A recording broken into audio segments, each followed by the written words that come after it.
My name is Lucinda Grant. I am 68 years old, a widow, and for most of my life, I was the quiet foundation of a family that never noticed how much weight I carried for them. I built a life with my late husband, Benjamin, and when he died, I was left with his fortune, more than $5 billion.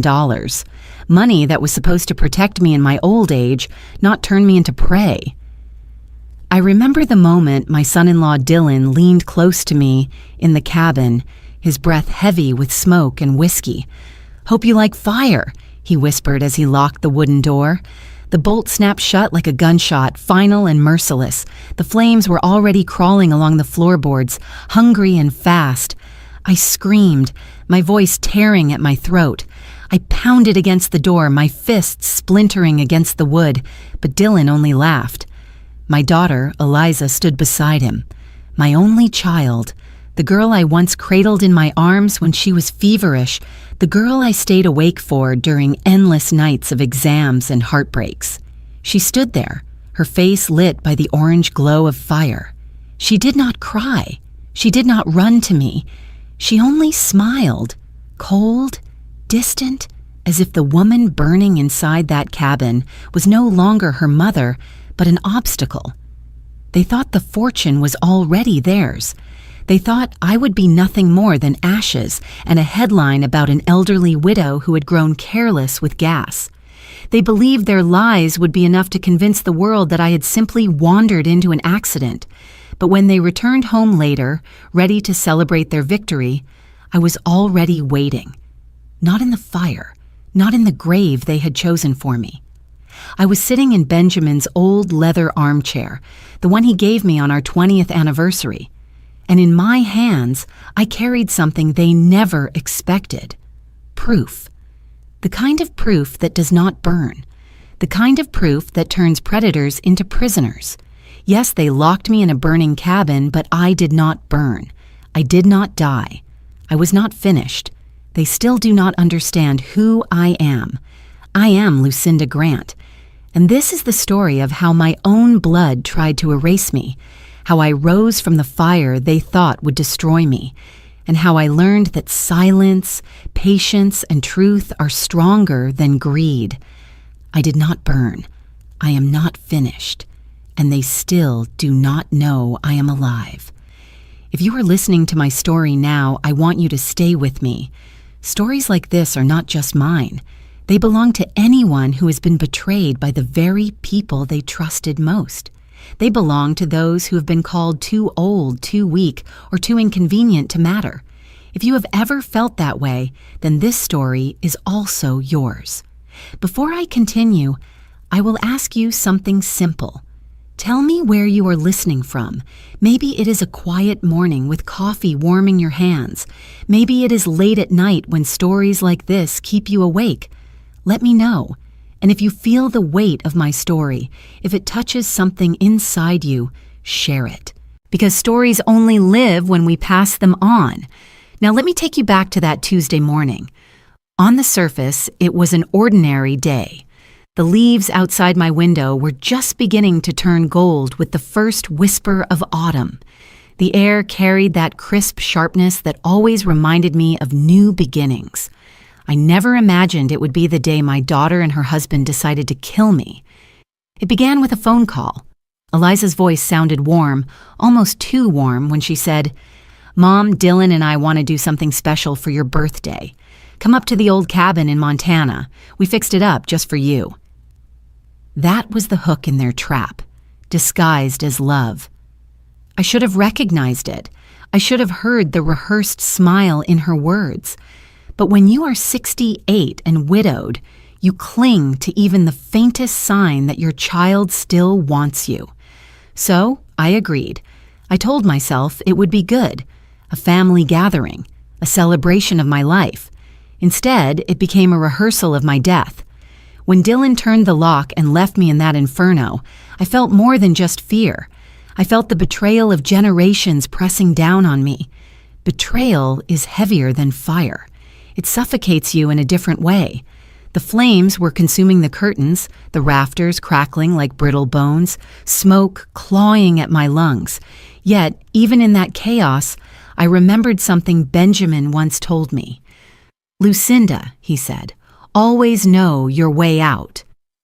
Even from the darkest place, there is a hidden door." And he was right. The cabin was not just wood and fire. It carried secrets. A trapdoor Benjamin had shown me long ago, hidden behind the old bookcase in the study. My hands were bleeding, my body shaking, but I dragged myself across the floor. I found the seam of the wood, pressed, and it gave way. That hidden door saved me. The fire took the house, but it could not take me. When I walked out of the trees hours later, bruised, covered in ash, and alive, I understood something with terrifying clarity.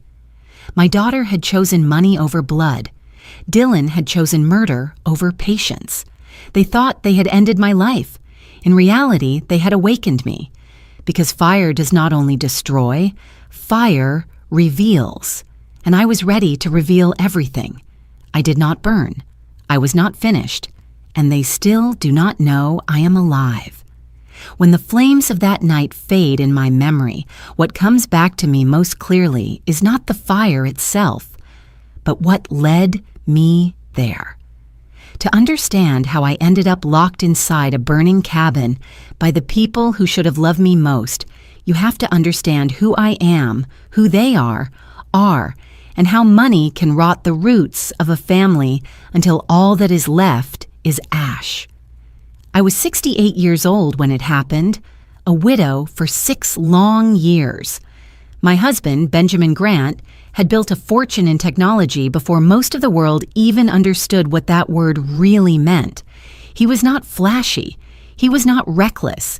He built things with patience and foresight. He used to say, "True wealth is not in numbers, Lucinda. It is in what you leave standing when you are gone." He left behind more than $5 billion, but to me, the true wealth he left was our memories together. Memories that should have been a comfort, but turned instead into weapons in the hands of our daughter. After his death, Eliza and I grew apart. The grief did not bind us together. It drove a wedge so deep, I sometimes wondered if we had ever truly known one another.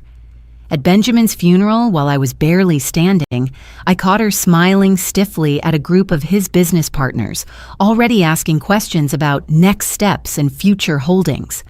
That was the first time I saw the chill in her eyes. A part of me wanted to excuse it. She was hurting. She was lost. But the months that followed showed me something darker. She visited less and less. Her words, when she spoke to me, were clipped, rehearsed. She would say, "Mom, you really should not live alone." But what she meant was, "Mom, you should not live in a house I cannot control." I tried to ignore it. I tried to believe the best. Mothers are good at that. We forgive even when we should not. Then, one September morning, the phone rang. Her voice came through the line, syrupy, sweet, in a way that immediately unsettled me. "Mom," she said, "Dylan and I want to do something special for your birthday this year. We thought maybe you would like to see the old cabin. We fixed it up. Just the 3 of us, like old times." The old cabin. Just the mention of it pulled at something deep inside me. It was not just a building. It was where Benjamin and I had spent anniversaries, where we had taught Eliza how to fish, where laughter once echoed off the wood-paneled walls. For a moment, my heart softened. The thought of returning there, with my daughter, felt almost like a second chance. Still, there was something in her tone I could not quite trust. She sounded rehearsed, like she had practiced the invitation in front of a mirror. And yet, I said yes. Because when your child finally calls you, finally offers you a hand after years of distance, you take it. You do not ask why. You do not ask what it will cost. You just take it. I told myself it was the kind of surprise Benjamin would have wanted. He always wanted peace between us. He hated seeing the tension after he passed. I could almost hear his voice saying, "Give her the chance, Lucinda." People can change. But in the silence after the call, I stared at the framed wedding photo of Benjamin and me on the mantel. The glass caught the light of a candle burning nearby. His smile, captured in that frozen moment, seemed to say something different. It seemed to say, "Be careful." That night, I walked through the house alone. I touched the things we had built together, the photographs, the books, the small silver box where he used to keep notes to me. Every detail whispered the truth. The cabin was ours. It had been a sanctuary, a place of intimacy and love. To think of it in Eliza's hands, refurbished under her direction, made me shiver. What had she changed? What had she taken away? When I arrived in Montana weeks later, the drive up to the cabin confirmed my unease. The road that Benjamin and I had traveled in our old truck was now paved smooth, lined with new fencing. Even the trees looked trimmed, as if someone had tried to tame the wilderness that used to feel so alive. Dylan's shiny Range Rover pulled into the driveway ahead of me. He stepped out with a grin too wide, too polished. "Mom," he said, embracing me quickly. His cologne was strong, expensive, not at all the scent of wood smoke and earth I associated with this place. Behind him, Eliza stood with her arms folded. "Welcome home," she said. The words should have warmed me. Instead, they felt like ice. Inside, the cabin smelled of new varnish and scented candles. The walls gleamed with fresh paint. The furniture was sleek, modern, utterly foreign. The quilt Benjamin's mother had stitched, once draped across the old couch, was gone. The photographs of Eliza as a child, once lining the hallway, were nowhere to be seen. In their place hung abstract art, cold and meaningless. It was no longer a cabin of memories. It was a stage. "Do you like it?" Eliza asked, her voice tight. "We wanted it to feel fresh." Fresh. That was her word for erasing everything that had made it ours. I smiled weakly because what else could I do? I told myself it was only discomfort, that I was imagining the distance in her tone, that maybe, just maybe, she really did want to celebrate me. But as the evening shadows lengthened and the candles flickered, I heard the faint echo of my own thoughts. The cabin was not a gift, it was bait. And I had already walked inside the trap. Dylan opened the passenger door of his Range Rover as if he were a chauffeur greeting royalty. "Here we are, Mom," he said with a grin so polished it felt borrowed from a business meeting rather than a family gathering.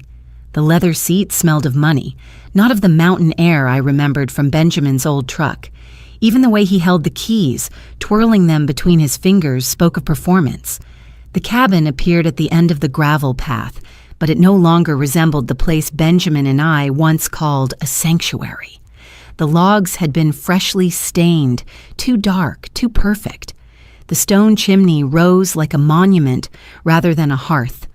I stepped out of the car and inhaled, expecting pine and smoke. Instead, I caught the faint sweetness of chemical varnish. My heart sank. Inside, the changes cut deeper. The living room where Benjamin had read to Eliza by the fire was stripped of warmth. The rocking chair he built with his own hands was gone. In its place stood a sleek white leather sofa that looked better suited to a city penthouse than a cabin in the woods. The lopsided bookshelf that once held our photo albums had been replaced by floating glass shelves lined with modern sculptures I could not name. Eliza followed me in, her heels clicking against the polished hardwood. "Do you like it?" she asked, her eyes bright but cold.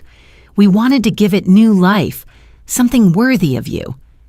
I nodded, forcing a smile. "It is different." Different was the only word I could manage. What I wanted to say was that it no longer felt like mine, or Benjamin's, or even hers. It felt staged, scrubbed of history, dressed for a performance that had nothing to do with family. Dylan moved toward the fireplace, striking a match. The flame caught instantly, too fast, too high, as though the wood had been treated. Within moments, the fire roared, filling the room with unnatural heat. I stepped back, unsettled. "Nothing like a fire to make it feel cozy," Dylan said, pouring himself a drink from the bar cart. His eyes flicked to me. "You must be tired after the drive. Sit, relax."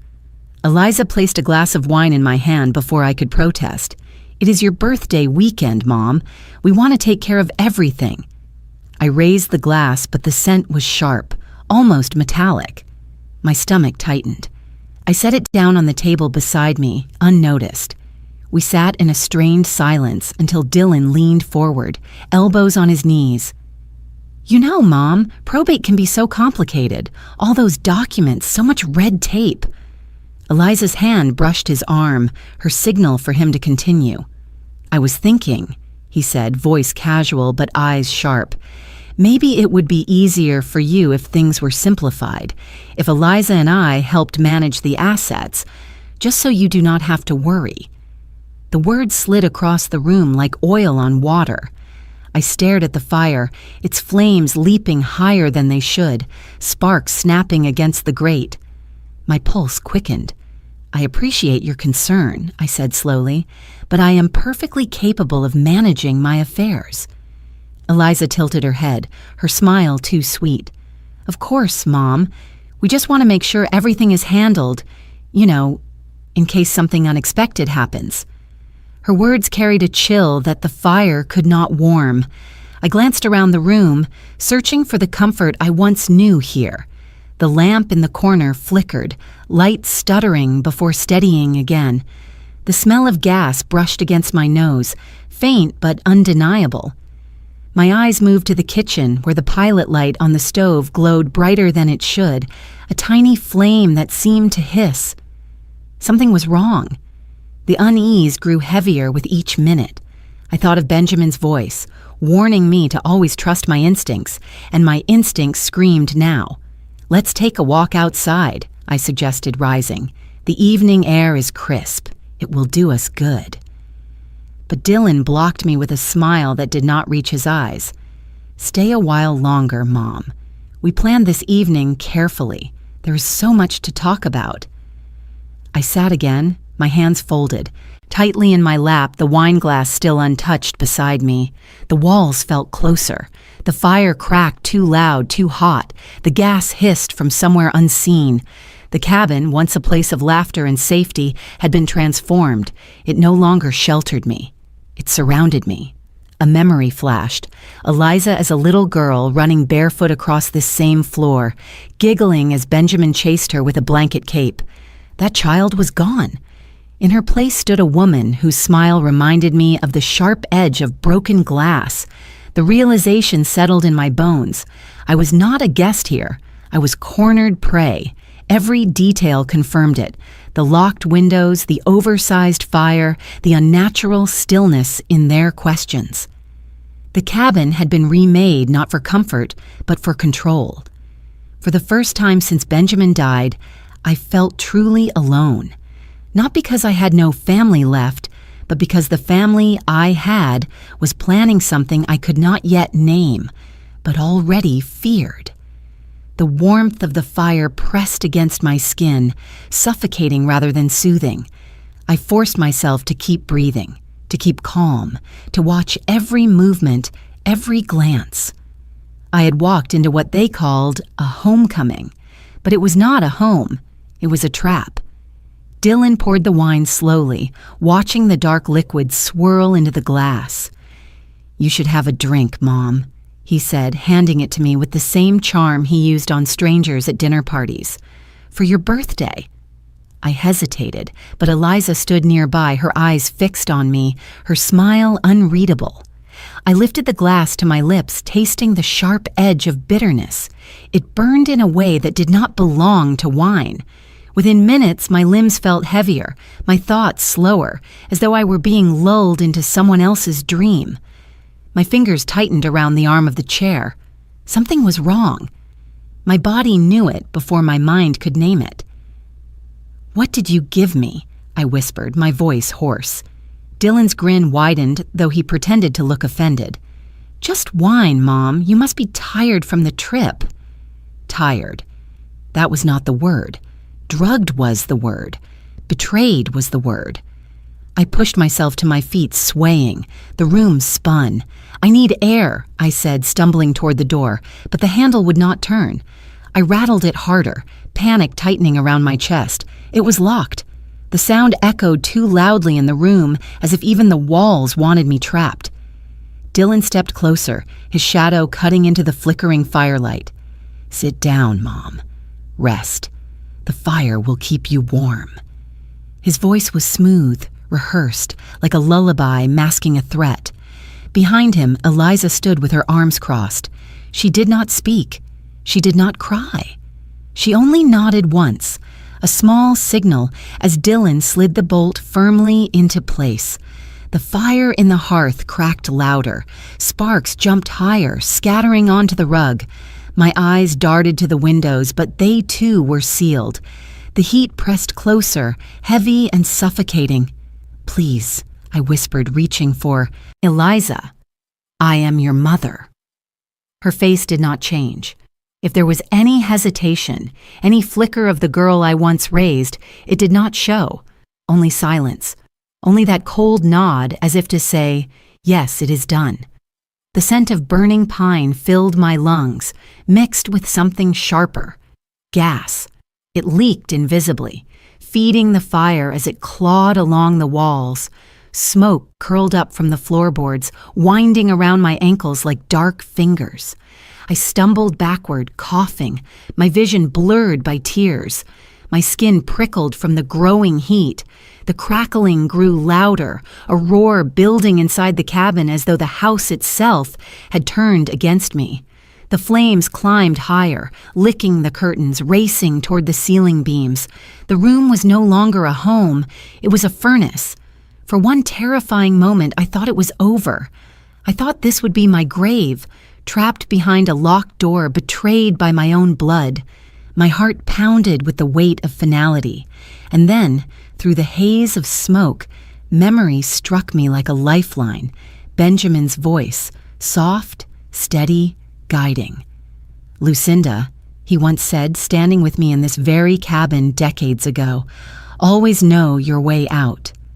I built this place with more than love. I built it with foresight. There is a door, hidden in case we ever need to disappear, a room no one else knows about. Remember. The memory cut through the drug in my veins, sharper than the fire itself. I staggered toward the study, coughing, my hands shielding my face from the heat. Every step was a battle, every breath like swallowing knives, but I clung to Benjamin's words, a hidden door, a secret way out. Smoke curled down from the rafters, turning the air thick, almost solid.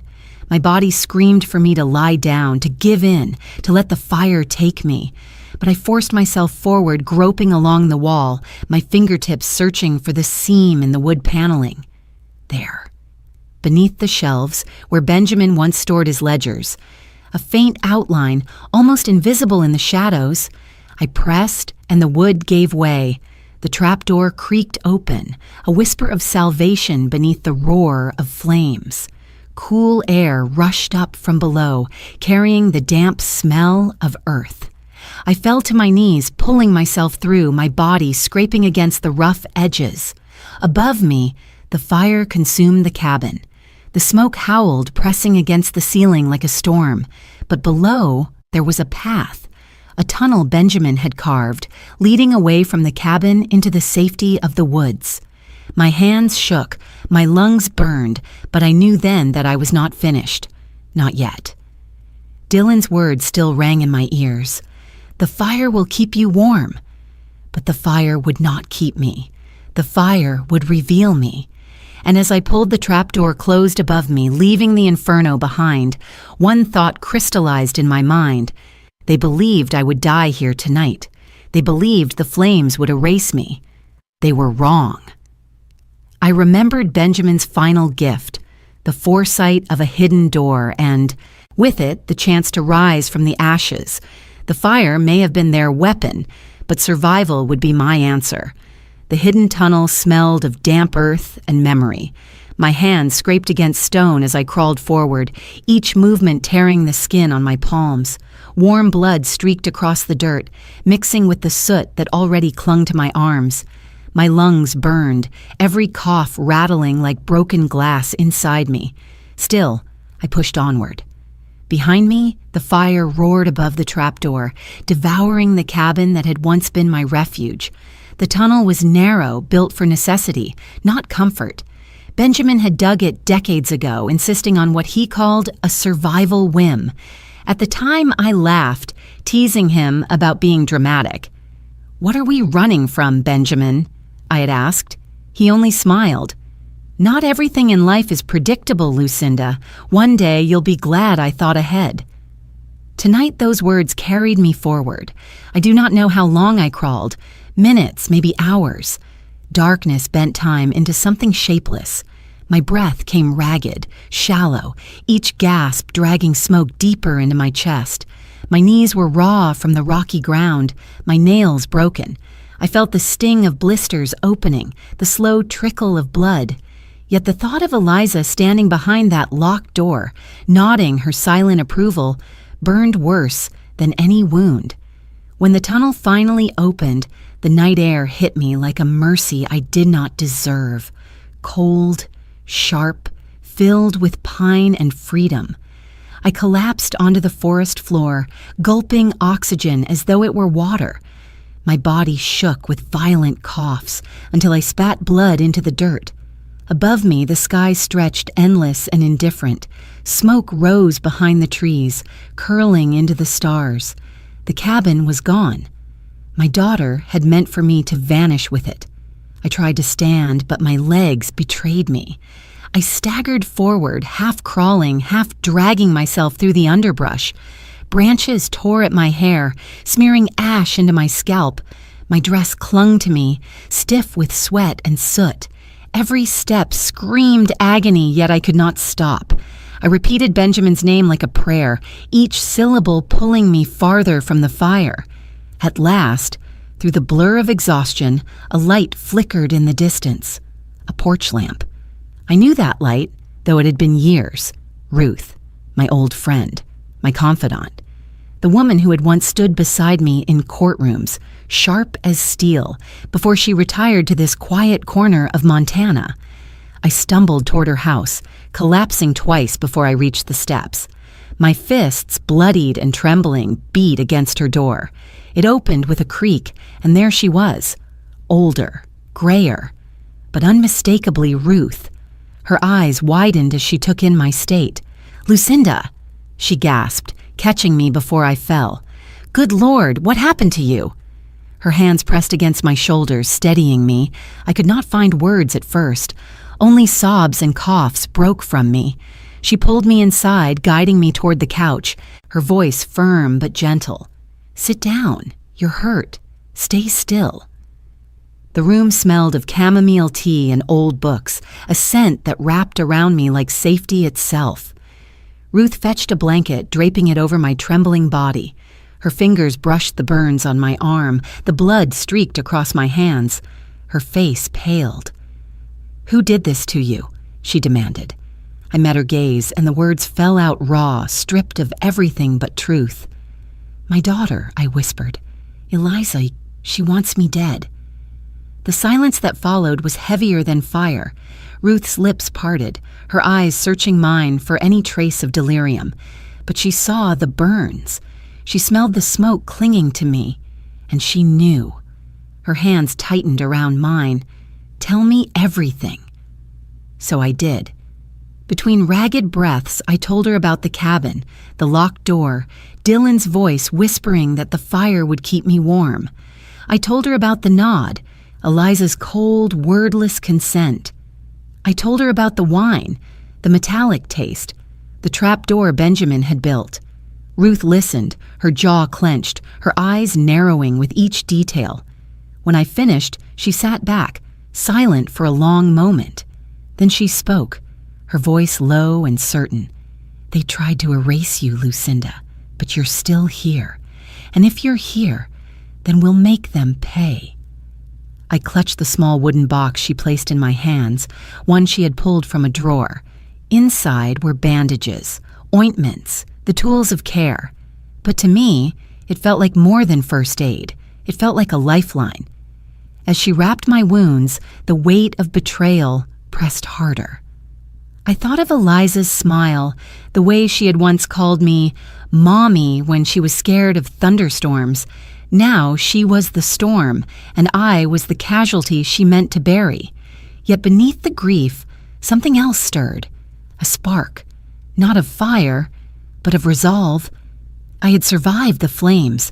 I had walked through the tunnel Benjamin built with love and foresight, and now I sat in Ruth's house, alive, breathing, with proof written across my burned skin. I was not done.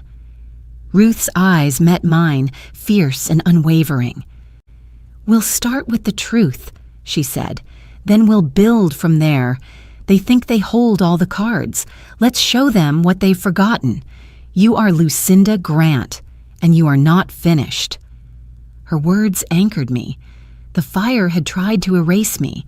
My daughter had tried to erase me. But I was still here. Blood on my hands, ash in my hair, breath in my lungs. And for the first time since Benjamin's death, I felt awake.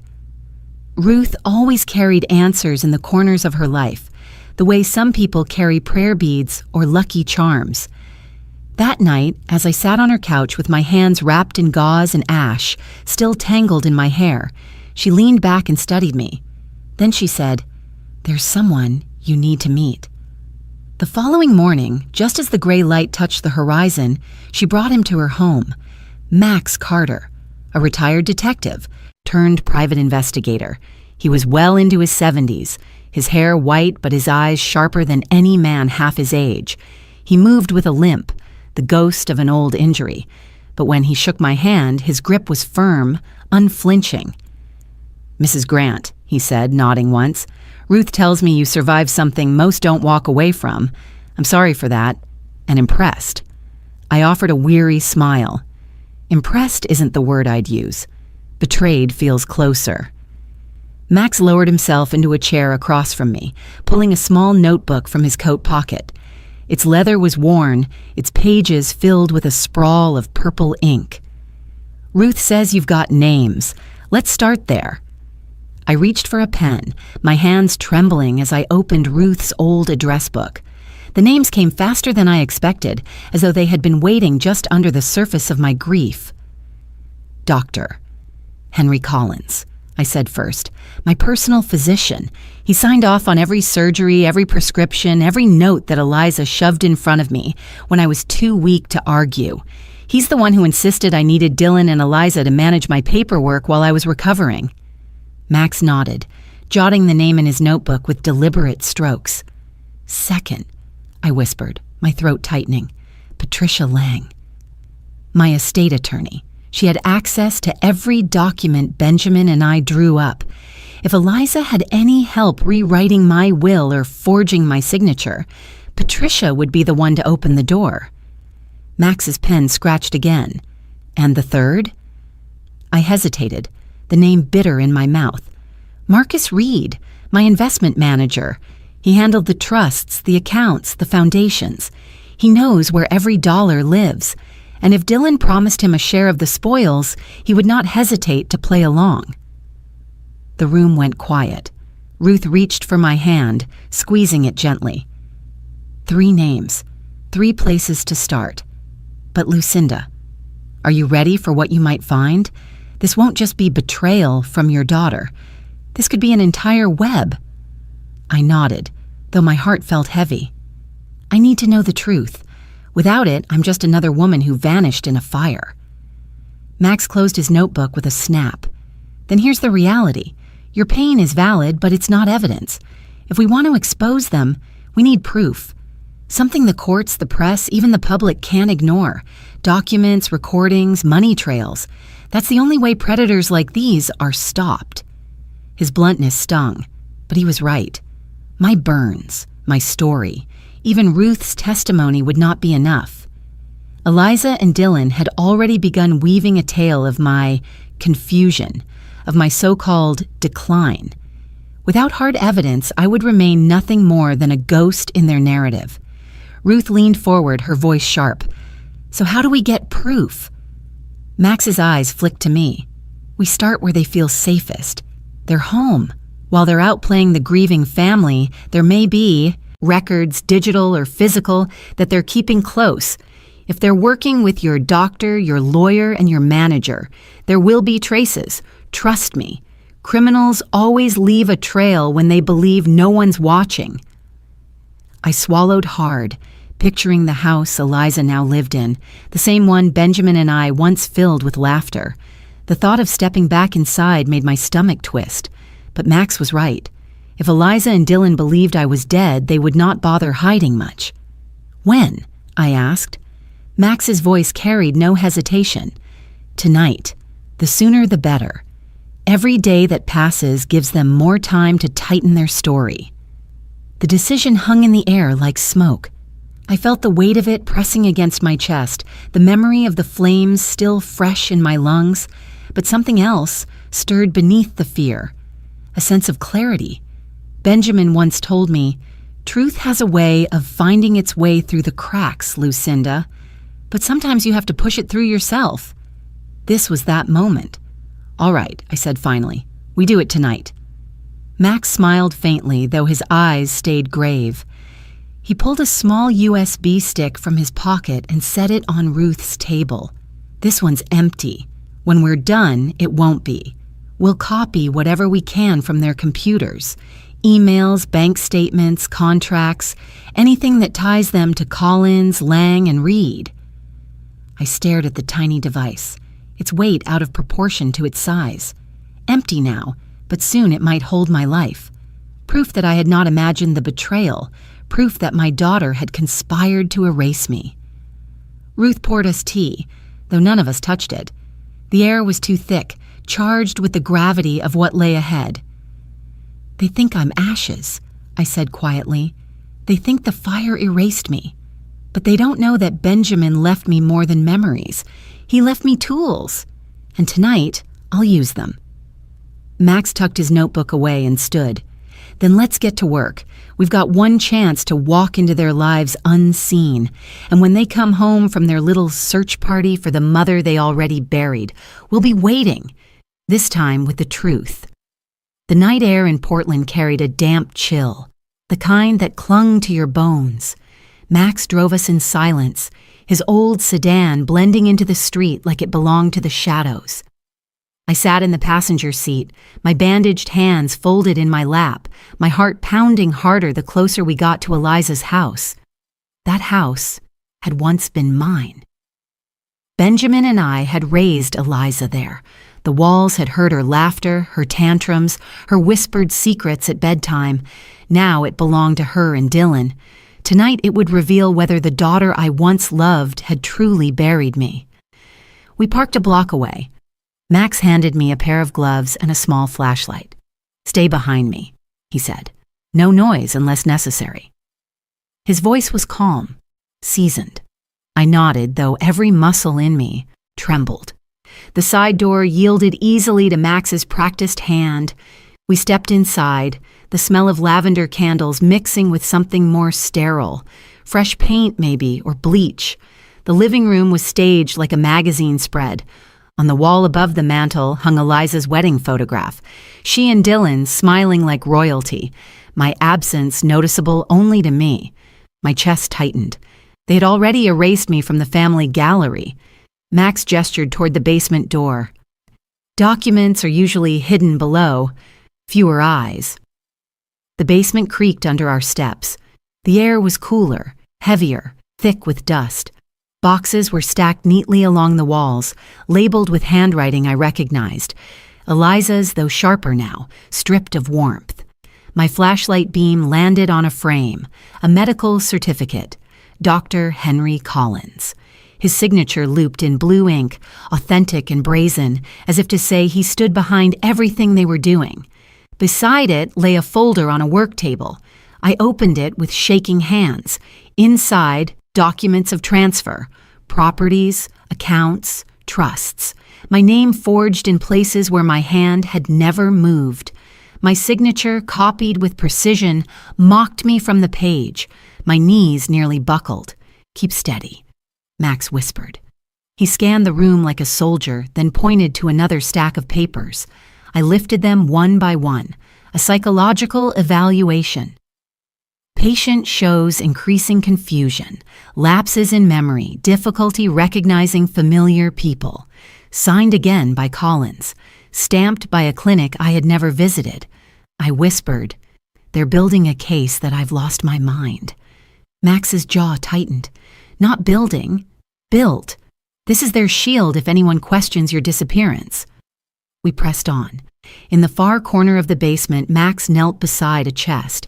He pried it open, revealing neatly bound folders, each labeled with dates. Inside were drafts of legal documents, some printed, some marked with edits in Dylan's bold handwriting. One folder was thicker than the rest, heavier. Max slid it across the table. I opened it and froze. A death certificate. My death certificate. My name, Lucinda Grant, typed cleanly across the top. Cause of death, accidental fire. Beneath it, the signature of a coroner. The date was blank, waiting to be filled. My throat closed. They had prepared my funeral before lighting the match. Max placed a steadying hand on my shoulder. "Breathe. Evidence is power, not doom. Remember that." I nodded, forcing air back into my lungs. My flashlight swept across the room again, catching the faint outline of a zipper in a couch pillow. I pulled it open, my fingers trembling. Inside, hidden within the stuffing, was a small black USB drive. Max's eyebrows rose. "Now that's what we're here for." We carried it upstairs to the kitchen table, plugging it into Max's portable laptop. The screen flickered, then opened a folder titled Thaw Plan. My stomach churned. Snow melting. I whispered. That's what Eliza called it once when she was a teenager, waiting for spring to wash away secrets. Inside the folder were recordings, dozens of them. Max clicked one. Eliza's voice filled the room, rehearsed and hollow. "We're devastated. My mother had been struggling with her memory for months. When she wandered to the cabin alone, we begged her not to go. We did everything we could." I gripped the edge of the table as another file played. Dylan this time. She was frail. We told her it wasn't safe, but she insisted. We're heartbroken, truly heartbroken. They had practiced their lies as though grief were a performance, their scripts polished for reporters, neighbors, police. Each recording was a dagger, carving deeper into the truth of what they had planned. Max's eyes narrowed. This is gold. Public rehearsals of a false narrative. You couldn't invent stronger proof of intent. I leaned back, the weight of it all pressing down on me. They killed me before the fire ever touched the cabin. In their minds, I was already gone. We copied every file, every document onto the USB Max had brought. He tucked it into his coat pocket with the care of a man carrying dynamite. "This is enough to start, but it's not the end. We'll need more. Financial trails, phone records. But tonight we've struck the vein." As we prepared to leave, I glanced one last time at the wedding photo in the living room. Eliza's smile was radiant, but now I saw it for what it was. A mask, polished and cold. My own absence in that frame told the story better than words ever could. Max locked the side door behind us and we slipped back into the night. The air outside was cool, fresh, alive. I pressed my burned hand against my chest, feeling the faint beat of survival there. "They thought they buried me in fire," I whispered. "But the ashes are speaking now." Max nodded, his eyes glinting under the streetlight. "And soon, the whole world will hear." Max never moved fast, but when he did, it meant the stakes had sharpened.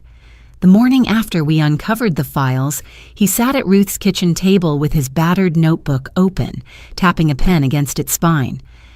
"There's one person I trust with something like this," he said, "but she's not the type you call unless you're ready to hand her your life."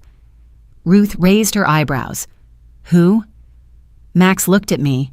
"Cynthia Hale. Former FBI, now in a special task force that investigates elder abuse and financial exploitation. She's built her career on finding predators who dress themselves up as family. If anyone can take what we've got and turn it into justice, it's her. The name hung in the air. I imagined another stranger knowing I was alive. Another voice added to the secret I carried. Fear prickled down my arms, but I forced myself to nod. Call her, I said. If Eliza and Dylan are part of something bigger, I want to... No. Max dialed the number with slow precision. The line crackled, and a woman's voice answered, firm, clipped. Hale. It's Carter, Max said simply. I've got a live one. There was silence on the other end, then a shift in tone. Where are you? 2 hours later, Cynthia Hale sat across from me at Ruth's table. She was in her 50s, her dark hair streaked with gray, her suit plain but immaculate. Her eyes were steady, assessing, as though she had already measured me before we shook hands. I noticed the small recorder she set quietly by her cup of tea, its red light blinking. Lucinda Grant, she said, her tone even, presumed dead in a cabin fire 2 nights ago. Yet here you are, very much alive. Why don't you tell me everything, in your own words? My hands shook as I spoke, so Ruth poured me tea. I told Cynthia about the cabin, about the locked door, about Dylan's whisper. Hope you like fire. I told her about Eliza's nod, silent and final, and the tunnel Benjamin had built. I told her about the basement in Portland, the forged signatures, the USB with the rehearsed statements. Cynthia listened without interruption, her pen scratching notes in quick strokes. When I finished, she leaned back, studying me.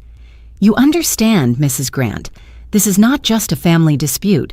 If what you're saying is true, it's organized, coordinated, and it might not be the first time. Her words sent a chill through me. What do you mean, not the first time? Cynthia slid a folder across the table. 2 years ago, an elderly man in Vermont was found dead in his cabin.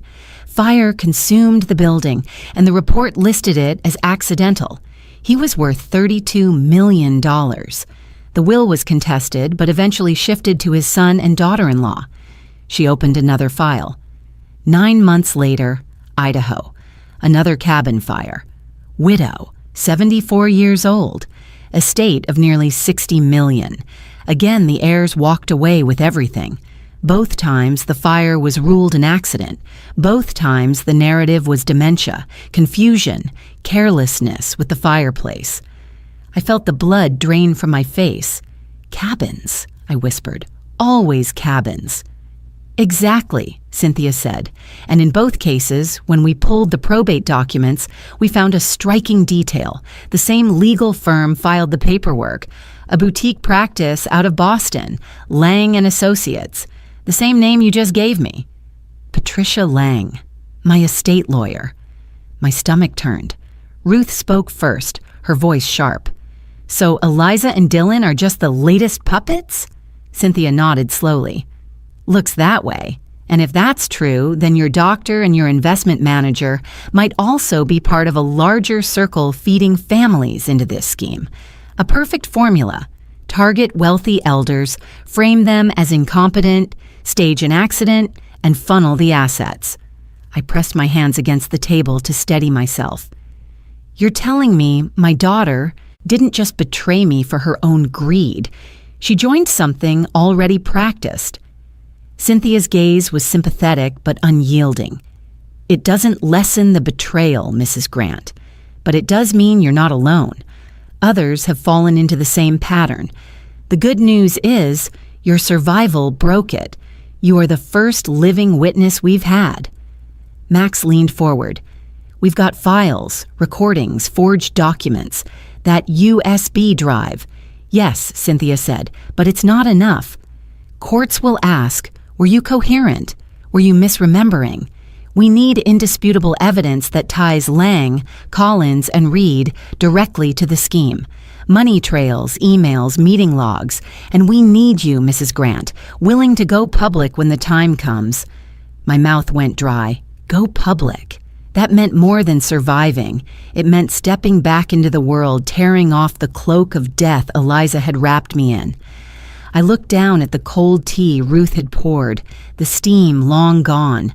My hands shook against the porcelain. "I'll do it," I said finally, my voice quiet but certain. "I won't let them bury me or anyone else in fire." Cynthia nodded once, sliding her recorder into her bag. "Then we start now. But you must understand, Lucinda, these people don't leave loose ends. You're not just fighting for justice. You're fighting for your life." Her warning lingered like smoke. I thought of Vermont.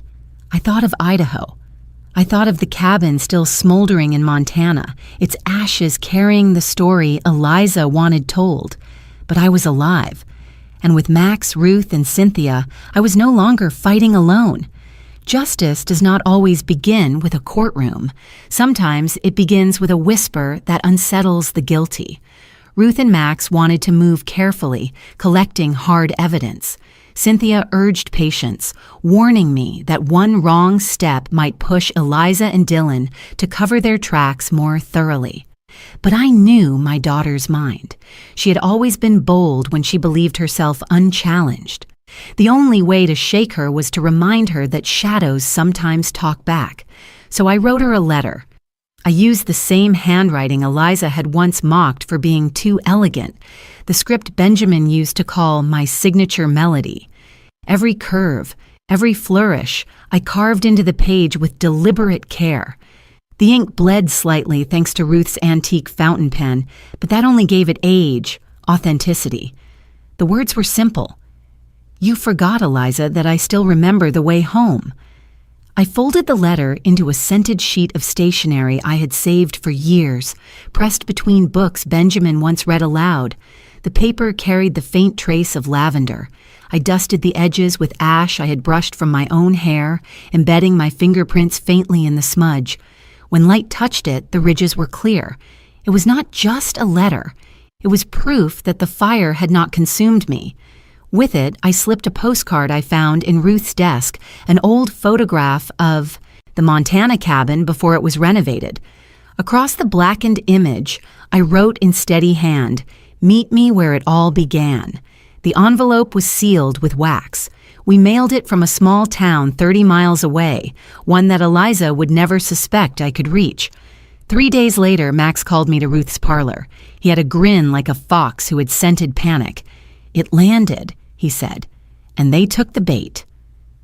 Through a friend at the post office, he had tracked the delivery. Eliza received the letter in the morning. By noon, she had called Dylan 6 times. By evening, the neighbors reported shouting from inside the house. Later that night, Max slid a small recorder across the table, a bug he had planted on the outside porch of their home. We leaned in, listening. Eliza's voice trembled, frantic, the way it used to when she was a little girl searching for her lost doll. "It's her handwriting. I know it. You don't understand, Dylan. She writes like this with the loops, the lavender paper. She knew how to find me." Dylan's reply was sharper, colder. "It's impossible. We saw the flames. We locked the door." "Then explain this." Paper rustled, the letter being waved between them. "Her words, Dylan. She's alive. She has to be." Silence followed, punctuated only by Dylan's measured breathing. When he spoke, his tone carried unease for the first time. "Or someone wants us to think she's alive. Either way, it means trouble. If she really did survive, then we didn't finish the job." I clenched my hands, the burns tightening under the bandages. Finish the job. My son-in-law spoke of me as though I were unfinished business. On the recording, Eliza's voice cracked. "What if she comes back? What if she tells—" "Shut up," Dylan snapped. "Panic is what will ruin us. If she's alive, we'll know soon enough. And if she isn't, then someone's playing us, and we'll find out who." The recording ended with the sound of glass shattering. I leaned back in my chair, my heart pounding. For the first time, I felt the balance tilt. They were unsettled. They were afraid. Ruth placed a hand on my shoulder. "You've rattled her, Lucinda. She's spiraling." Max nodded. "Fear makes people sloppy. We'll see mistakes now." But Cynthia's warning returned to me. These people don't leave loose ends. If Eliza and Dylan grew desperate, they might move faster, become reckless. My gamble had worked, but it had also invited danger closer. That night, I sat by Ruth's window, watching the lights of Portland flicker in the distance. I imagined Eliza pacing her house, clutching my letter, hearing my voice in every creak of the floor.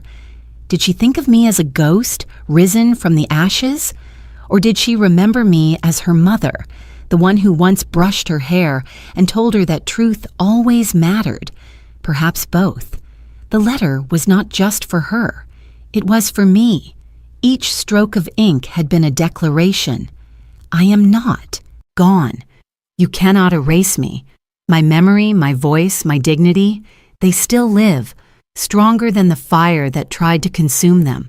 When I closed my eyes, I could still hear Dylan's whisper at the cabin door. "Hope you like fire." "Now," I whispered back into the silence, "hope you like ghosts." The next step would not be a letter, it would be action. Eliza and Dylan had planned my death like a business venture, cold and calculated. But now they would begin to question shadows, glances, every sound in the night. And that doubt, that fear, they were my first weapons. The living room had not changed much since Benjamin's time. The same mantel, the same framed photos in their polished silver borders. Only the arrangement had shifted, just enough to remind me it was no longer my house. Eliza and Dylan had claimed it as their own kingdom, but tonight I claimed it back. I sat in my old armchair, Benjamin's watch loose around my wrist, its gold face ticking softly. On my lap rested the family photo album, thick with years. My fingers brushed across its leather cover, worn smooth by decades of turning. The clock on the wall ticked past 9 when I heard the front door, keys jingling. Laughter thin and brittle. The lock turned. They stepped inside, Dylan first, Eliza behind him. The sound of their voices dropped when they saw me sitting in the dim light. Dylan froze, his hand still clutching the keys. Eliza's face drained of color, her lips parting soundlessly. "Hello, darlings," I said softly, exactly as I had planned. "Welcome home." The silence that followed was colder than any flame. Dylan's mouth opened, then closed, like a man grasping for words underwater. Eliza staggered back a step, her hand reaching for the wall as though the house itself might steady her. I turned a page of the album, my voice even. "Do you remember this one?" I held up a picture. Eliza at 7 years old, her cheeks wet with tears. The scribbled note beneath read, "Eliza cried for hours after the rabbit died in the movie." I looked at her, my gaze sharp. "You were the kind of girl who couldn't bear to see an animal suffer, and now you locked your mother in fire." Her breath caught, and she turned away. Dylan finally found his tongue. "This isn't possible," he muttered. "You were dead?" I supplied, closing the album with a snap. "I was meant to be. But you see, some fires only purify, they don't consume." Eliza's voice broke through, tight, defensive. "You can't prove anything." I smiled, cold and calm. "I have more than you think, more than you ever imagined." Her eyes flickered with panic. Dylan's jaw tightened. The distance between them widened as the weight of my words settled in. I leaned forward in the armchair, my hands clasped over Benjamin's watch. "Do you know what this house taught me? Memories live in objects. They carry whispers of the past. You move the frames, scrub the walls, redecorate it. But the truth always lingers. It seeps into the air, into the cracks, and it waits." Eliza's eyes flashed with something I had not seen in years, fear mixed with rage. "Why are you here, Mother?" she asked, her voice trembling. "I'm here," I said, rising slowly, "because forgiveness is not what I came for. I came for the truth, and to remind you both that I'm not ashes. I'm flesh, blood, memory, and proof. Dylan's face hardened. You think you're clever, but this will end badly for you. Perhaps, I replied, my tone sharper now, but you forget. Your lies are brittle. I've seen them, I've heard them, and soon others will too. I opened the album again, flipping to the last page. A photo of Benjamin smiling, one arm around me, the other holding Eliza as a child. I traced the caption with my finger. Family is forever. My voice dropped. He believed that. I did too. But family is not forever when it sets fire to itself. Eliza shook her head, tears pricking her eyes, though she fought them back. You don't understand. You don't know what it was like. I don't? My words cut sharp. I gave up my youth for you, my comfort, my peace, and all I asked was love in return. Instead, you gave me fire. The silence pressed in again, thick and suffocating. Dylan shifted, restless, glancing toward the kitchen as though escape could be found there. But I stepped forward, the weight of Benjamin's watch steady on my wrist, the echo of his voice in my memory. Truth has a way of finding cracks. I met Eliza's eyes.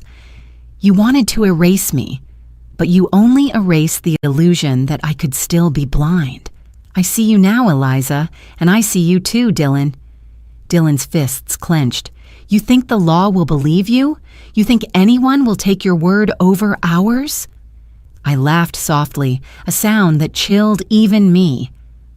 The law won't need to take only my word, because I have their words, your words, recorded, rehearsed, filed neatly in your home like trophies, lies you practiced for cameras, forged signatures, a death certificate waiting for ink, all copied, all safe. Eliza's face twisted. You went through our house. Yes, I said simply, and your secrets welcomed me like old friends. Ruth had once told me that confrontation was not about shouting, but about silence, knowing when to let words hang until they choke. I let mine settle now, watching the weight crush Eliza's shoulders. I closed the album one final time and placed it gently on the table. I didn't return for your forgiveness, I said, steady, unflinching. I returned to take back what was stolen, my life, my dignity, my name. And you should know, Eliza, Dylan, I never fight without proof. The ticking of Benjamin's watch filled the room. Dylan swallowed hard. Eliza's tears finally broke, streaking her face. Neither moved closer. Neither spoke. They knew. And in that moment, the power shifted. The house felt smaller with the three of us locked inside, every breath a contest of will. I remained standing in front of the old coffee table, the family album resting there like a tombstone. But now, I placed something heavier on top, the folder Max and Cynthia had helped me prepare. I spread the documents slowly, methodically. First, photographs. My cabin before and after the flames.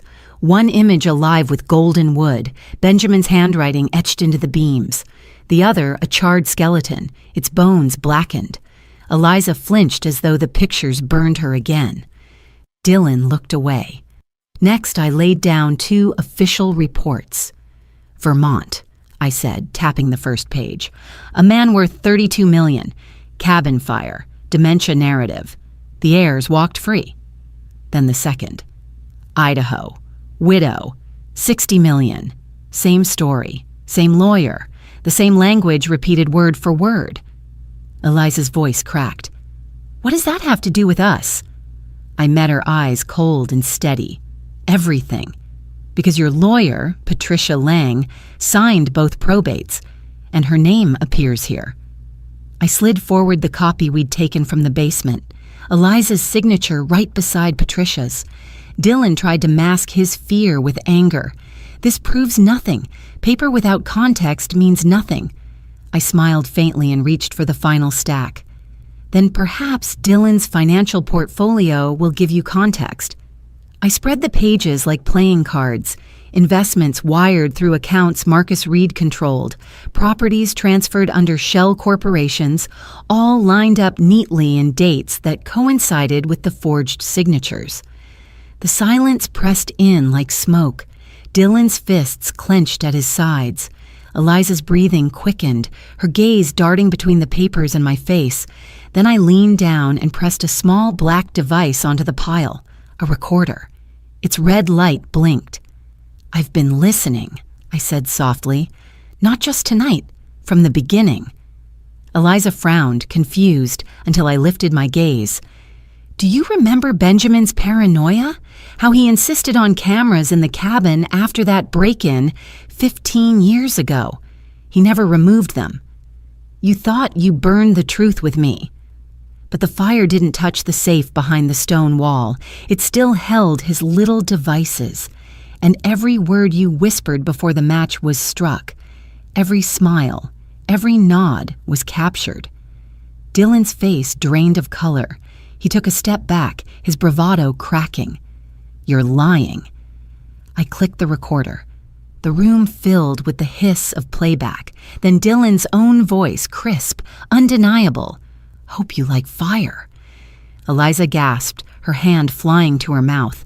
Dylan lunged forward, but I snapped the device shut, my eyes never leaving his. "That is just a fragment. Cynthia Hale already has copies. So does Max. If anything happens to me again, those files will arrive on every news desk from here to Washington." The color left Dylan's face completely. Eliza sank into the couch, her shoulders trembling. For a moment, the only sound was the steady tick of Benjamin's watch on my wrist. I let the silence stretch, heavier than any scream. It was not rage that carried weight now. It was quiet certainty. Finally, Eliza tried to laugh. It was brittle, hollow. "What's your plan, Mother? To blow this up in the media? To humiliate your own daughter?" I stepped closer, my voice low, firm. "Not humiliate. Protect. This isn't just about me.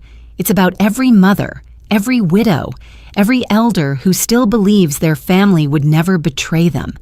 If I stay silent, others will burn. Others will drown in forged signatures and false narratives. I don't intend to let that happen." Eliza's laughter broke into a sob. "You think anyone will believe you over us? We've already told the story. The press, they sympathize with us."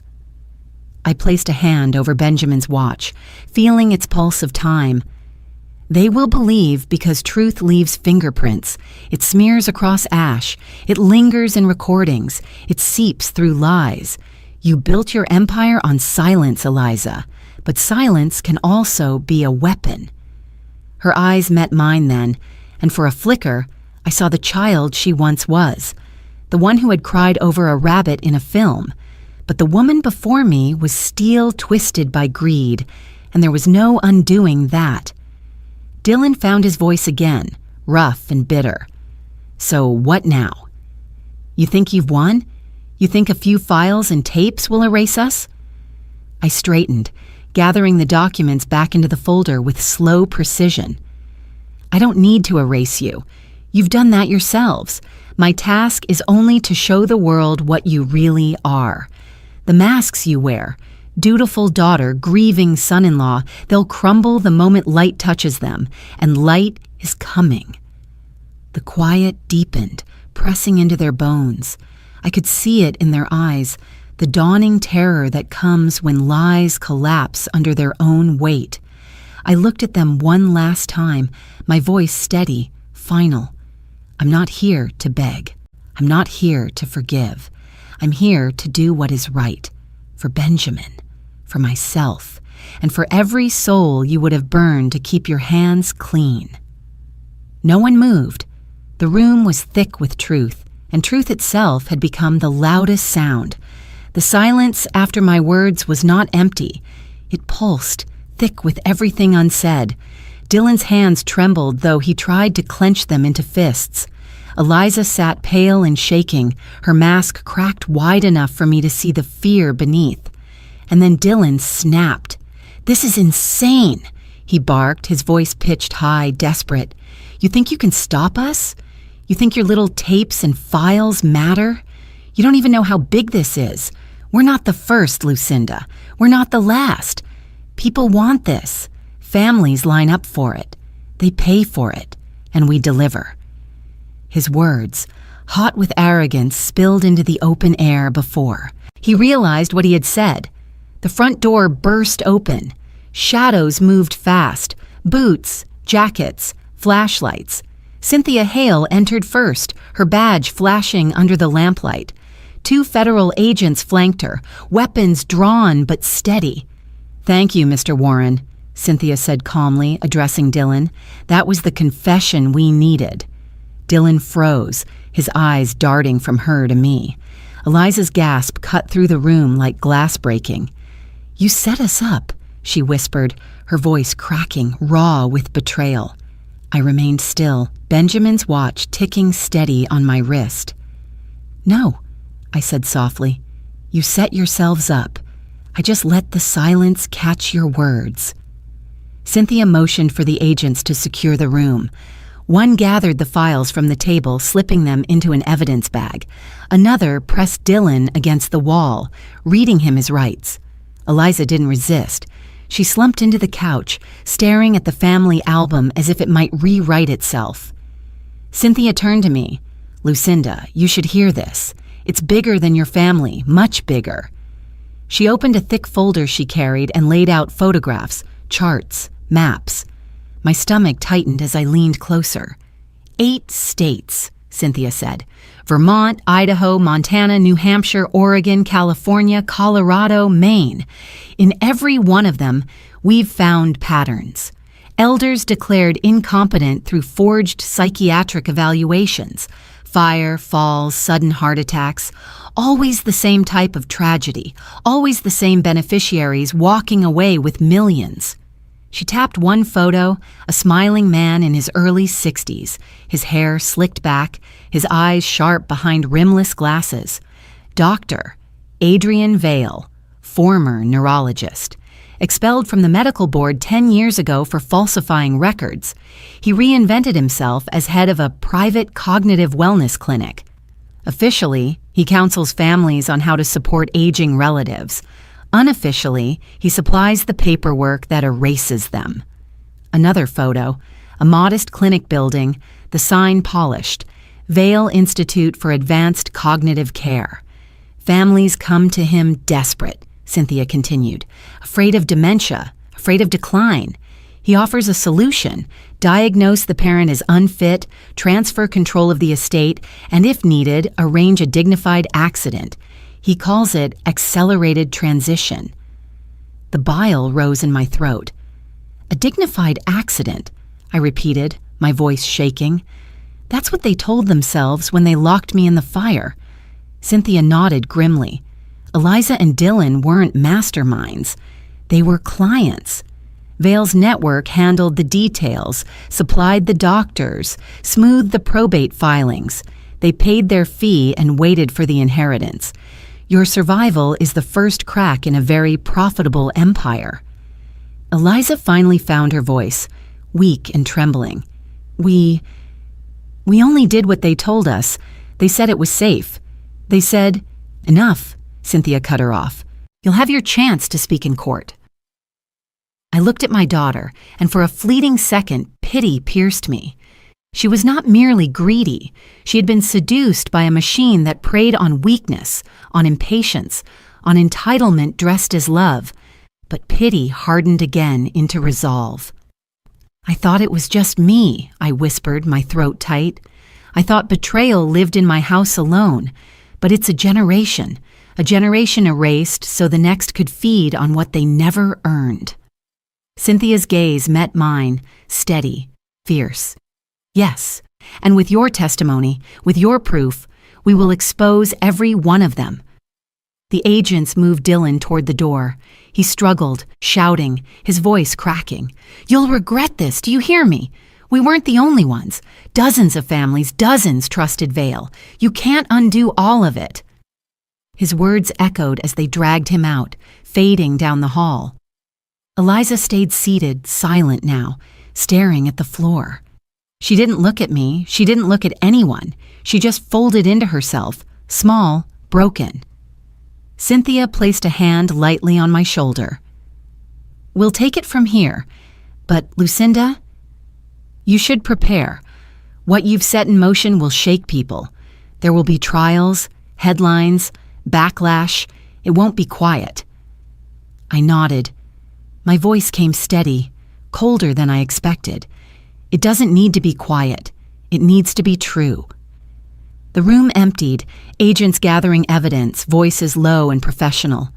I remained by the table, my hand resting on the album. I opened it once more, staring at the photograph of Benjamin holding our young daughter. His eyes were kind, steady, alive.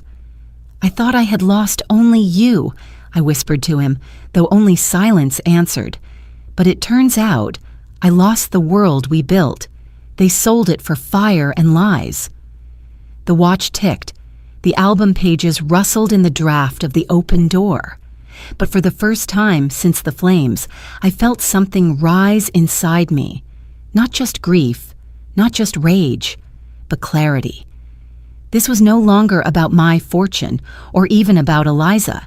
This was about a reckoning, waiting to sweep across every family that had thought they could turn their elders into currency, and I would not be silent anymore. The courthouse smelled faintly of polish and old wood, a place where echoes of lives destroyed and restored lived side by side. I sat near the back. Benjamin's wedding ring looped around a silver chain at my throat. My hands folded over the leather folder Ruth had pressed into my palms. Eliza and Dylan entered under guard. They looked smaller now, not the towering shadows who had locked me in a cabin of flames, but two figures swallowed by consequence. Eliza wore black, not out of mourning, but as if the color could shield her. Dylan's jaw was set tight, but his eyes darted with the nervousness of a man who finally realized his mask no longer fit. The charges rang out like a litany of betrayal, conspiracy to commit murder, forgery, fraud, federal crimes tied to elder exploitation and inheritance schemes. The words filled the chamber, heavy, undeniable. Each syllable was another match lit, but this time not against me, against them. When the judge called for testimony, I did not rise. Instead, I handed forward the folder. Inside lay the recordings, the photographs, the forged documents, the files from Cynthia and Max's investigation. My written statement sat atop the stack, signed in the same steady hand that had once signed birthday cards and school permission slips. The defense waited for me to speak, to unravel in front of the world, but I gave them only silence. My voice had already been recorded in every page, every piece of proof. The fire had once tried to erase me. Now the evidence burned brighter than any words I could summon. The prosecutor read a line from my statement aloud. "Flames cannot burn memory, but truth can light even the darkest ash." For a moment, the room stilled. I could feel Benjamin's watch against my wrist, ticking like a reminder. I had survived because memory itself had survived. No gas, no match, no forged paper could undo that. I watched Eliza as those words landed. She did not weep, not once. Her face remained set, stone over hollow. She had always been my daughter, the child who once sobbed for a rabbit on a movie screen. But now, she was something else entirely. Someone who had chosen silence of the wrong kind. Silence that kills. Silence that erases. Dylan shifted beside her, his body restless as the recordings played. His own voice echoed across the chamber. "Hope you like fire," and he winced like the sound was a knife. The courtroom attendees murmured, the words cutting into them as they had into me. The trial moved like a tide, inevitable, unstoppable. Witnesses from the FBI spoke. Cynthia delivered the larger map, the network of inheritance erasures across 8 states. Other names rose, other families implicated. It was not just my betrayal, but a web spun wide and dark. And in its center, Eliza and Dylan, Two eager clients willing to trade blood for fortune. When the jury filed out, the silence returned, heavy as stone. I sat unmoving, Benjamin's ring cool against my skin, Ruth steady at my side. Hours later, the verdict came back. Guilty. On every charge. The judge's gavel struck, final and echoing. It sounded less like wood on wood and more like closure cracking open. Dylan's head dropped into his hands, his shoulders sagging.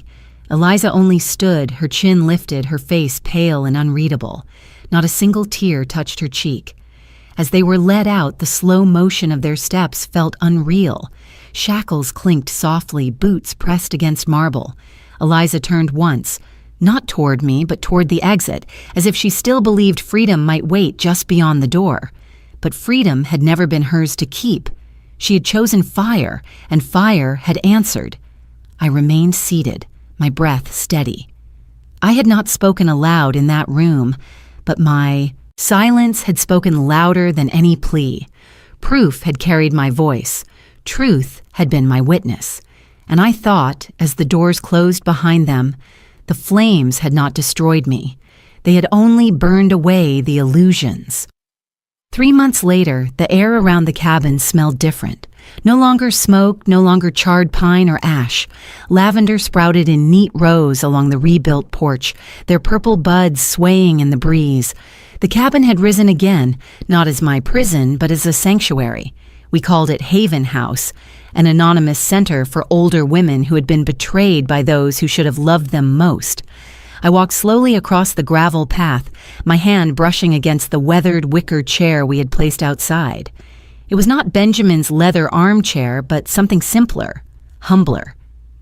When I sat in it, the woven pattern pressed into my palms, grounding me in the present. Cynthia was already inside, her jacket folded neatly on the chair beside her. Ruth sat opposite her, glasses perched on her nose, a thick file open in front of them both. The cover read, Legacy Reclamation Project. "This is the first batch," Ruth said, sliding the folder toward me. 5 cases, 5 elders whose assets were stripped under forged incompetency reports.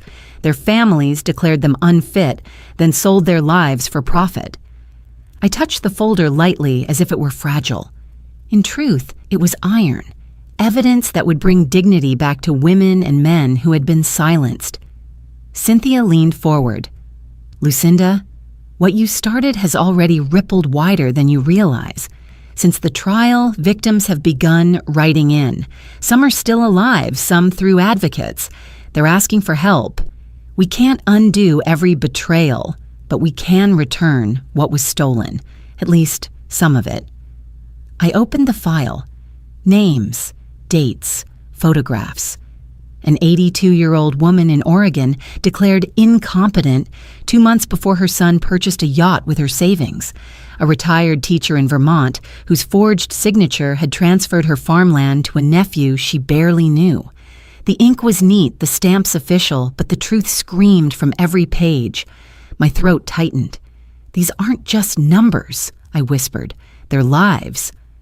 Ruth nodded. "And your testimony opened the door.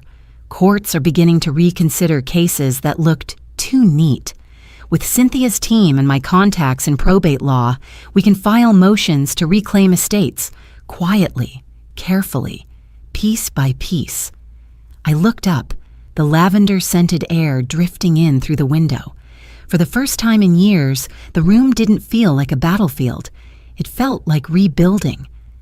On the wooden table lay a small tin box, one I had carried with me since Benjamin's death. Inside were scraps that had survived the fire, a singed photograph, the corner of his handwriting from an old letter, his wedding band that I wore around my neck. Memory was not erased. It had only changed shape. I closed the file gently and whispered, more to myself than anyone else, "The fire didn't end me. It lit the path." Just then, Ruth handed me a small package. Brown paper, string tied in a knot too tight for frail hands, my name written in shaky script, for Mrs. Grant. "No return address," Ruth said. "It arrived this morning." I untied it carefully. Inside was a folded piece of paper, thicker than most, the kind children use in art class. On it, drawn with colored pencils, was a simple picture, a small house with smoke rising from a chimney, not fire. A woman with white hair stood at the door, smiling, holding hands with another figure, a younger woman. Above them, a single line written in uneven strokes. Thank you. Because of you, I lived twice. My breath caught. Tears blurred the drawing until the lines melted. Cynthia's voice softened. One of the women rescued after Vale's network collapsed. She was found alive in a nursing home, barely hanging on. When she heard your story, she asked someone to send this. I held the drawing against my chest, the paper crinkling under my fingers. My body remembered the heat of flames, the taste of smoke in my lungs, the betrayal in my daughter's eyes. But in that moment, I also felt something else, the pulse of survival beating not only in me, but in strangers who had nearly been erased. I whispered into the quiet, "Thank you for reminding me why I survived." Cynthia closed the file, her eyes steady on mine. "Lucinda, this is no longer just about justice. It's about legacy. You're showing a generation that silence can protect, but it can also destroy. And you chose the right kind." I nodded, slipping the drawing back into the tin box beside Benjamin's ring. It did not belong to me alone. It belonged to every woman who would walk through Haven House's doors. Outside, the lavender bent in the wind, releasing their fragrance into the air. I imagined the women who would sit here one day, breathing it in, finally free of the weight of silence. The past had left its scars on me, but the future waited, open, fragile, and worth protecting. And as I rose from the wicker chair, I felt the truth settle in my bones. Flames may burn wood and walls, but they cannot burn memory. Justice, once spoken, will never stay silent again. I never believed victory would feel like this. Not fireworks, not applause, not a grand speech. Just quiet. A chair on the porch, a cup of hot tea warming my hands, the knitted shawl Ruth had left on the armrest. My body still remembers the fire, the rush of smoke, the sting of ash, but my soul has learned something greater. I did not defeat Dylan or Eliza. I did not crush their ambition or erase their names. What I defeated was the silence that once smothered me. The silence of being forgotten, dismissed, locked away like a relic in my own family. I did not win against them. I won against oblivion. Sometimes healing comes in the smallest gestures. Anna. Tuesdays, I sit with Ruth in the kitchen. We bake bread, letting the smell of yeast fill the air. Children from the neighborhood wander in, carrying sheets of paper and pencils, eager to draw. I teach them how to shade the wings of a bird, how to color lavender so it looks alive. Their laughter rises like music in the house that once held only echoes of betrayal. There is no courtroom drama here, no chains clinking, just crayons, flour on our sleeves, and the simple rhythm of life being rebuilt one quiet hour at a time. And in those moments, I understand something my younger self never could. Healing is not about erasing the scars. It is about living gently with them. At night, when the air grows cool, I write letters. Not to Eliza, not to Dylan. Those doors are closed. Instead, I write to women I've never met. Widows, mothers, grandmothers, who send their own stories through Haven House. Some tell me of sons who drained their accounts, daughters who left them alone in nursing homes, nephews who saw them only as a signature on a deed. I cannot answer every letter, but I try, and sometimes I hear my own words spoken back to me, like a voice carried through the wind. If you have ever been pushed outside your own family, you are not alone. If you have survived fire, not only with your body, but with your faith, you are justice itself. I remember the first time I spoke those words. It was not in court, but in my journal, written with trembling hands. They have since found their way into brochures, into speeches Ruth gives at small town halls, into the quiet hearts of women who thought no one else had endured what they had. Justice does not always roar. Sometimes it whispers, carried in the stories we pass to each other when no one else is listening. I sit now on the porch as the sun slips down, its amber light softening the silver in my hair. The lavender glows in the last of the day, and the wicker chair creaks under me like an old friend. My breath leaves me steady, not ragged. For the first time in years, safety feels tangible, not fragile. Inside the rebuilt cabin, a new lock turns easily. It does not imprison, it protects.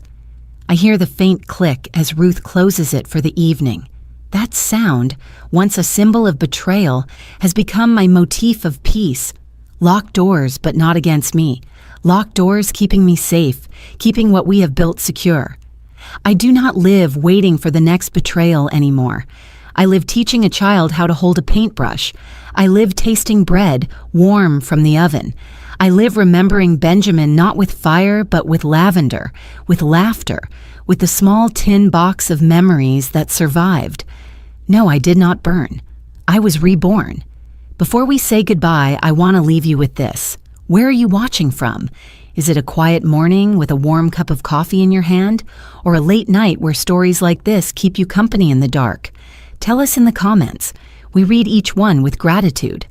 And if this story touched your heart, I ask you to stay with us. Subscribe not just to hear more stories, but to be part of a community that still believes in kindness, healing, and second chances. Thank you for spending your time with me today. Wherever you are, in a city buzzing with noise, in a small town where the nights are long, or in a kitchen where the scent of bread lingers, I hope you carry this story with you. Remember, sometimes miracles do not knock loudly at your door. Sometimes they wait quietly until you are ready to open your heart. Take care, and I will see you in the next story.